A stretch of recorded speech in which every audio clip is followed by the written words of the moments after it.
How to change LastPass master password. So first is you will need to log into your LastPass vault from the website or through the browser extension.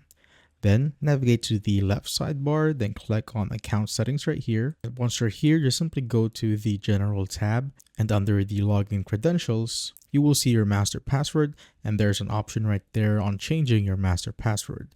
So you just simply need to click on that. Then it will bring you to this page, and you must enter your current password first, or your current master password. Then you simply need to create and confirm a new master password. You could also set up a reminder right here in case you somehow forgot your password or your master password.